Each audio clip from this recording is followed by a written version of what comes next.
ಶ್ರೀ ಗುರುಭ್ಯೋ ನಮಃ. ಹರಿ ಓಂ. ಗುರುಬ್ರಹ್ಮ ಗುರುವಿಷ್ಣು ಗುರುದೇವೋ ಮಹೇಶ್ವರ, ಗುರು ಸಾಕ್ಷಾತ್ ಪರಬ್ರಹ್ಮ, ತಸ್ಮೈ ಶ್ರೀ ಗುರುವೇ ನಮಃ. ಆತ್ಮೀಯ ವೀಕ್ಷಕರೇ, ಇವತ್ತು ಬಹಳ ಅದ್ಭುತವಾಗಿರ್ತಕ್ಕಂಥ ಒಂದು ವಿಚಾರ. ಬ್ರಹ್ಮ ವಿಷ್ಣು ಮಹೇಶ್ವರರು ಸಮಾಗಮವಾಗಿ ಇಡೀ ಜಗತ್ತಿಗೇ ಒಂದು ಒಳ್ಳೆಯ ಒಂದು ಅನುಕೂಲವನ್ನು ಮಾಡಿಕೊಟ್ಟಿರ್ತಕ್ಕಂಥದ್ದು, ಒಳ್ಳೆಯ ಒಂದು ಅನುಗ್ರಹವನ್ನು ಮಾಡಿಕೊಟ್ಟಿರ್ತಕ್ಕಂಥದ್ದು ಒಂದು ವಿಚಾರ ಇವತ್ತು ನಾನು ನಿಮಗೆ ಹೇಳ್ತಾ ಇದ್ದೀನಿ. ಪೂರ್ವದಲ್ಲಿ ನಾರದ ಮಹರ್ಷಿಗಳ ಕೆಲಸ ಏನು ಅಂತ ನಿಮಗೆಲ್ಲ ಗೊತ್ತಿದೆ. ಅವ್ರು ಏನು ಮಾಡ್ತಾರೆ, ಮೊದಲಿಗೆ ಲಕ್ಷ್ಮಿಯಲ್ಲಿ ಸರಸ್ವತಿಯಲ್ಲಿ ಹೋಗ್ಬಿಟ್ಟು ಒಂದು ಕಡೆ ಸೇರೋ ಥರ ಹೇಳ್ತಾರೆ. ಆವಾಗ ಲಕ್ಷ್ಮೀ ಸರಸ್ವತಿ ಮತ್ತು ಪಾರ್ವತಿ ಒಂದು ಕಡೆ ಬರ್ತಾರೆ. ಬಂದಾಗ ಅಲ್ಲಿ ನಾರದ ಮಹರ್ಷಿಗಳು, ಏನು ವಿಚಾರ ನಾರದ ಮಹರ್ಷಿಗಳೇ, ಇವತ್ತು ಏನು ವಿಶೇಷ ತಂದಿದ್ದೀರಾ ನೀವು? ಏನಾದರೂ ನಮಗೆ ಗಂಡ ಹೆಂಡ್ತಿರಿಗೆ ಏನಾದರೂ ತೊಂದರೆ ಮಾಡುವಂಥ ವಿಚಾರಗಳೇನಾದ್ರು ತಂದಿದ್ದೀರಾ ಅಂತ ಕೇಳ್ತಾರೆ. ಕೇಳಿದಾಗ ಇಲ್ಲಮ್ಮ, ಆ ಥರದ್ದೆಲ್ಲ ಏನಿಲ್ಲ, ನೋಡಿ ನಾನು ನಿಮಗೆ ಒಂದು ಒಳ್ಳೆಯ ಒಂದು ಸಾಧ್ವಿಯ ವಿಚಾರವನ್ನು ಹೇಳೋಕ್ಕೆ ಬಂದಿದ್ದೀನಿ ಇವತ್ತು. ಬಹಳ ಅದ್ಭುತವಾಗಿರ್ತಕ್ಕಂಥ ಸ್ತ್ರೀ, ಏನು ಅಂದರೆ ಎಲ್ಲ ಒಂದು ಸ್ತ್ರೀಗಿಂತ ಮೇಲ್ಮಟ್ಟದಲ್ಲಿರ್ತಕ್ಕಂಥ ಒಂದು ಮಹಾಸಾಧ್ವಿ, ಪತಿವ್ರತೆ ಅವಳು.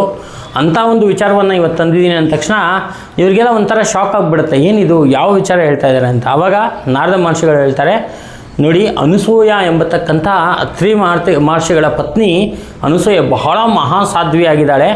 ಅವಳು ಇಡೀ ಜಗತ್ತಿಗೇ ಮಹಾಪತಿವ್ರತೆ ಅವಳು. ಮತ್ತು ಯಾರು ಹಸ್ಕೊಂಡು ಬಂದರೂ ಕೂಡ ಒಂದು ಯಾವತ್ತೂ ಇಲ್ಲದೆ ಅವ್ರಿಗೆ ಇಲ್ಲದೆ ಹೋಗಲಿ, ಅವರಿಗೆ ದಾನವನ್ನು ಮಾಡುವಂತಹ ಕರುಣಾಮಯಿ ಅಂಥೇಳಿ ಅವಳ ಬಗ್ಗೆ ಬಹಳ ಹೊಗಳ್ದಾಗ ಈ ಲಕ್ಷ್ಮೀ ಸರಸ್ವತಿ ಮತ್ತು ಪಾರ್ವತಿಗೆ ಅನಿಸುತ್ತೆ, ಏನಿದು, ನಮಗಿಂತನೂ ಇವಳು ಶ್ರೇಷ್ಠ, ಹಾಗಾದರೆ ಪರೀಕ್ಷೆ ಮಾಡಲೇಬೇಕು ಅಂಥೇಳಿ 3 ಜನಕ್ಕೂ ಹಠ ಬಂದುಬಿಡುತ್ತೆ. 3 ಜನಕ್ಕೆ ಹಠ ಬಂದಾಗ ತಮ್ಮ ಪತಿಯಂದಿರ ಬಳಿ ಬರ್ತಾರೆ. ಬ್ರಹ್ಮ, ಶಿವ ಮತ್ತು ಮಹಾವಿಷ್ಣುವಿನ ಬಳಿ ಬಂದು ಅವರಿಗೆ ಹೇಳ್ತಾರೆ, ನೋಡಿ, ನೀವು 3 ಜನ ಸೇರಿಕೊಂಡು ಅನಸೂಯ ಎಂಬತಕ್ಕಂಥ ಪತಿವ್ರತ ಸ್ತ್ರೀ ಹತ್ರ ಹೋಗಿ ನೀವು ಅವಳನ್ನ, ಆ ಪತಿವ್ರತೆಯನ್ನು ಭಂಗ ಮಾಡಬೇಕು. ಅಂದರೆ ಅವಳು ಸರಿ ಇಲ್ಲ, ಕ್ಯಾರೆಕ್ಟರ್ ವೈಸ್ ಸರಿ ಇಲ್ಲ ಅಂತಕ್ಕಂಥ ವಿಚಾರವನ್ನು ನೀವು ಮಾಡಲೇಬೇಕು ಅಂಥೇಳಿ ಹೇಳಿದಾಗ ಈ ಬ್ರಹ್ಮ ವಿಷ್ಣು ಮಹೇಶ್ವರ 3 ಜನನೂ ಕೂಡ ಬ್ರಾಹ್ಮಣರ ಒಂದು ವೇಷವನ್ನು ಧಾರಣೆ ಮಾಡ್ತಾರೆ. ಬ್ರಾಹ್ಮಣರ ವೇಷವನ್ನು ಧಾರಣೆ ಮಾಡಿ ಕೋಲನ್ನು ಇಟ್ಕೊಂಡು ಬ್ರಾಹ್ಮಣರು, ಹಿಂದಿನ ಕಾಲದಲ್ಲಿ ಬಹಳ ವಿಶೇಷ ಇತ್ತು, ಇವಾಗೆಲ್ಲ ತುಂಬ ಮಾಡ್ರನ್ ಆಗಿಬಿಟ್ಟಿದ್ದಾರೆ. ಹಿಂದಿನ ಕಾಲದಲ್ಲಿ ಬಹಳ ವಿಶೇಷವಾಗಿ ಆ ಬ್ರಾಹ್ಮಣರು ಭಿಕ್ಷಾಟನೆಗೆ ಅಂಥೇಳಿ ಹೋಗ್ತಾಯಿದ್ರು ಬ್ರಾಹ್ಮಣರ ಮನೆಗಳಲ್ಲಿ. ಆ ಥರ ಅವರು 3 ಜನನೂ ಕೂಡ ಬರ್ತಾರೆ. ಬಂದಾಗ ಅನಸೂಯ ಆ ಮನೆಯಲ್ಲಿ ದೇವರ ಪೂಜೆಯನ್ನು ಮಾಡ್ತಾ ಇರಬೇಕಾದ್ರೆ ಆ 3 ಜನನೂ ಕೂಡ ಭವತಿ ಭಿಕ್ಷಾಂದೇಹಿ ಅಂತ ಕೇಳ್ತಾರೆ. ಕೇಳಿದಾಗ ಅನಸೂಯ ಹೊರಗಡೆ ಬರ್ತಾಳೆ. ಆ 3 ಜನರಿಗೂ ಒಳಗಡೆಯನ್ನು ಕರೆಸಿ ಪಾದ ಪೂಜೆಯನ್ನು ಮಾಡಿ ಕುಡಿಸಿದಾಗ, ಅಮ್ಮ, ನಮ್ಗೆ ತುಂಬ ಹಸಿವಾಗಿದೆ ಅಂತ ಹೇಳ್ತಾರೆ. ಹಸಿವಾಗಿದೆ ಅಂದ ತಕ್ಷಣ ಅನಸೂಯ ಕೇಳ್ತಾರೆ, ಹೌದಾ, ಆಯಿತು, ನಿಮಗೆ ಭೋಜನವನ್ನು ನಾನು ಮಾಡಿಸ್ತೀನಿ, ನೀವು ಕೂತ್ಕೊಳ್ಳಿ ಅಂತ ಹೇಳಿದಾಗ ಆಗ ಬ್ರಾಹ್ಮಣರು ಹೇಳ್ತಾರೆ, ನೋಡಿ, ನಾವು ಸಾಮಾನ್ಯ ಬ್ರಾಹ್ಮಣರಲ್ಲ, ಮಹಾಬ್ರಾಹ್ಮಣರು, ನಾವು ಸಕಲ ವೇದಗಳನ್ನು ಅರ್ತಿರ್ತಕ್ಕಂಥ ಬ್ರಾಹ್ಮಣರು. ನಮಗೆ ನಿನ್ನಿಂದ ಒಂದು ಅಪೇಕ್ಷೆ ಇದೆ, ಆ ರೀತಿಯಲ್ಲಿ ನೀನು ನಮಗೆ ಬಡಿಸಿದಾಗ ಮಾತ್ರ ನಾವು ಊಟ ಮಾಡ್ತೀವಿ ಅಂತ. ಯಾವ ರೀತಿಯಲ್ಲಿ ಬಡಿಸ್ಬೇಕು ಅಂತ ಕೇಳ್ತಾಳೆ ಅನಸೂಯ. ಆವಾಗ ಆ 3 ಜನ ಬ್ರಾಹ್ಮಣರಲ್ಲಿ ಮಹಾವಿಷ್ಣು ಹೇಳ್ತಾನೆ, ನೋಡಮ್ಮ, ನೀನು ಒಂದು ಬಟ್ಟೆನೂ ಇಲ್ದಂಗೆ ಬೆತ್ತಲೆಯಾಗಿ ನಮಗೆ ನೀವು ಊಟವನ್ನು ಬಡಿಸ್ಬೇಕು. ಆ ಥರ ನಾವು ಬಡಿಸ್ಬೇಕಾದ್ರೆ ನಾವು 3 ಜನನೂ ಕೂಡ ನಿನ್ನನ್ನು ಒಂದು ಕೆಟ್ಟ ದೃಷ್ಟಿಯಲ್ಲಿ ನೋಡ್ತೀವಿ ಅಂತಕ್ಕಂಥ ವಿಚಾರವನ್ನು ಹೇಳಿದಾಗ ಆವಾಗ ಅನಸೂಯ ಅವಳಿಗೆ ಬಹಳ ಒಂದು ಸಲ ದಿಗ್ಭ್ರಮೆ ಆಗಿಬಿಡುತ್ತೆ, ಶಾಕ್ ಆಗಿಬಿಡುತ್ತೆ. ನಾನು ಇಷ್ಟು ದೊಡ್ಡ ಪತಿವ್ರತೆಯಾಗಿ ಅಂಥ ಮಹರ್ಷಿಗಳ ಪತ್ನಿಯಾಗಿ ಈ ರೀತಿಯಲ್ಲಿ ಇವರು ಕೇಳ್ತಾ ಇದ್ದಾರಲ್ಲ ಅಂಥೇಳಿ ಆ ದೇವರನ್ನ, ಮಹಾಕಾಳಿಯನ್ನು ಸ್ಮರಣೆ ಮಾಡ್ತಾಳೆ. ಏನಮ್ಮ ದೇವಿ, ಈ ರೀತಿಯಾಗಿರ್ತಕ್ಕಂಥ ಒಂದು ಪರೀಕ್ಷೆ ಇವತ್ತಿನ ದಿವಸ ನಂಗೆ ಇಟ್ಬಿಟ್ಟಿಯಲ್ಲ, ನೀನು ಏನಮ್ಮ ಮಾಡೋದು ಇವಾಗ ಅಂತ ಕೇಳಿದಾಗ ಆ ಮಹಾಕಾಳಿಯ ಒಂದು ಜ್ಞಾನ ಆ ತಾಯಿಯ ಒಂದು ತಲೆಯಲ್ಲಿ ಬರುತ್ತೆ. ನೋಡಿ, ದೇವಿಯ ಒಂದು ಆಜ್ಞೆ, ಒಂದು ಅನುಕೂಲ ಇಲ್ಲದೇ ಒಂದು ತೃಣಕಾಷ್ಟಗಳು ಕೂಡ ಅಲ್ಲಾಡೋದಿಲ್ಲ ಅನ್ನೋದಕ್ಕೆ ಇದೇ ಒಂದು ಸಾಕ್ಷಿಯಾಗಿರುತ್ತೆ. ಆದ್ದರಿಂದ ಅವ್ರು ಏನು ಮಾಡ್ತಾರೆ ಅಂತ ಹೇಳಿದ್ರೆ, ಆ ಅನಸೂಯ ಏನು ಮಾಡ್ತಾಳೆ, ಅವ್ರಿಗೆ ಬಂದು ಹೇಳ್ತಾರೆ, ಆಯಿತು ಬ್ರಾಹ್ಮಣರೇ, ನೀವು ಕೂತ್ಕೊಳ್ಳಿ, ನಿಮಗೆ ನಾನು ಬಡಿಸ್ತೀನಿ ಅಂತ ಹೇಳ್ತಾರೆ. ಬಡಿಸ್ತೀನಿ ಅಂದ ತಕ್ಷಣ ಆ ದೇವಿಯ ಒಂದು ಮಹಾಶಕ್ತಿಯ ಒಂದು ಪ್ರಸಾದವನ್ನು ತಂದು ಇವರೆಲ್ಲರೂ ಕೂಡ ಮಕ್ಕಳಾಗ್ಬಿಡಲಿ, ಅಂದರೆ ಮಗು ಆಗಿಬಿಡಲಿ ಅಂಥೇಳಿ 3 ಜನರ ಮೇಲೂ ಆ ಒಂದು ಪ್ರಸಾದವನ್ನು ಹಾಕಿದ ತಕ್ಷಣ ಅವ್ರು 3 ಜನ ಮಗು ಆಗಿಬಿಡ್ತಾರೆ. ಅಂದರೆ ಸಣ್ಣ ಮಕ್ಕಳಾಗ್ಬಿಡ್ತಾರೆ. ಆವಾಗ ಇವಳು ಎಲ್ಲ ಬಟ್ಟೆಯನ್ನು ಬಿಚ್ಚಿ ನಿರ್ವಸ್ತ್ರವಾಗಿರ್ತಾಳೆ. ಆವಾಗ ಮಕ್ಕಳು ತಾಯಿಯನ್ನು ನೋಡಿ ಯಾವ ದೃಷ್ಟಿಯಿಂದ ನೋಡೋಕ್ಕಾಗತ್ತೆ?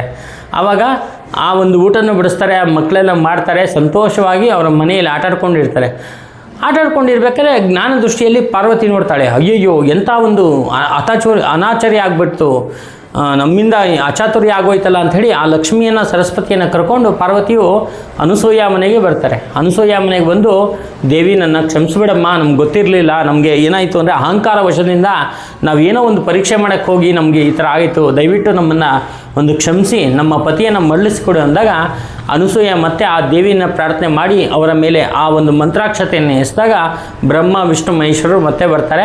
ಬಂದಾಗ ಏನು ವರ ಬೇಕು ಅಂತ ಅನಸೂಯಲ್ಲಿ ಕೇಳ್ತಾರೆ. ಆ ವರ ಕೇಳಬೇಕಾದ್ರೆ ಆ ಅನಸೂಯ ಪತಿಯಾಗಿರ್ತಕ್ಕಂಥ ಅತ್ರಿ ಮಹರ್ಷಿ ಒಳಗಡೆ ಬಂದು ಆ 3 ಜನಕ್ಕೂ ಬ್ರಹ್ಮ ವಿಷ್ಣು ಮಹೇಶ್ವರಿಗೆ ಹೇಳ್ತಾರೆ, ನೋಡಿ ನೀವು 3 ಜನನೂ ಕೂಡ ಏಕವಾಗಿ ಒಂದಾಗಿ ಇಡೀ ಒಂದು ಬ್ರಹ್ಮಾಂಡಕ್ಕೇ ನೀವು ಗುರು ಥರ ಇದ್ದು ಎಲ್ಲ ಥರದ ಉಪದೇಶಗಳನ್ನ ಜನಗಳಿಗೆ ಹೇಳಿ ಅವರಿಗೆ ಸನ್ಮಾರ್ಗ ಸತ್ಕಾರ್ಯಗಳಿಗೆ ಪ್ರಚೋದನೆ ಮಾಡಬೇಕು. ಕಲಿ ಅಂತಕ್ಕಂಥ ಕಲಿಯುಗ ಬರ್ತಾ ಇದೆ, ಬಹಳ ಒಂದು ಅನಾನುಕೂಲ ಆಗುತ್ತೆ. ಆವಾಗ ನೀವೇ ನಿಂತು ಈ ಇಡೀ ಬ್ರಹ್ಮಾಂಡವನ್ನೇ ಚೆನ್ನಾಗಿ ಅನುಕೂಲವನ್ನು ಮಾಡಿಕೊಡ್ಬೇಕು ಅಂದಾಗ ಅವ್ರು ಆಯಿತು ಅಂತ ಒಪ್ಕೊಂಡು 3 ಜನರು ಸೇರಿ ಒಂದು ವಟವೃಕ್ಷದ ಕೆಳಗಡೆ ಪ್ರತ್ಯಕ್ಷರಾಗಿ ಬ್ರಹ್ಮ ವಿಷ್ಣು ಮಹೇಶ್ವರರು ಇವರಿಗೆ ಏನಂತ ದೇವಿ ಅನಸೂಯ ಹೆಸರನ್ನು ಇಡ್ತಾಳೆ ಅಂದರೆ ಚಂದ್ರ ದತ್ತ ರುದ್ರ ಅಂತಕ್ಕಂಥ 3 ಹೆಸರುಗಳಿಂದ ಇವ್ರನ್ನ ಕರೆದು ಏಕವಾಗಿಸಿ ಆ 3 ಜನರಿಗೂ ಕೂಡ ದತ್ತಾತ್ರೇಯ, ದತ್ತ ಆತ್ರೇಯ ಅಂದರೆ 3 ಜನ ಅಂತ, ಅಂದರೆ ಆ 3 ಜನಕ್ಕೂ ಕೂಡ ವಿಶೇಷವಾಗಿರ್ತಕ್ಕಂಥ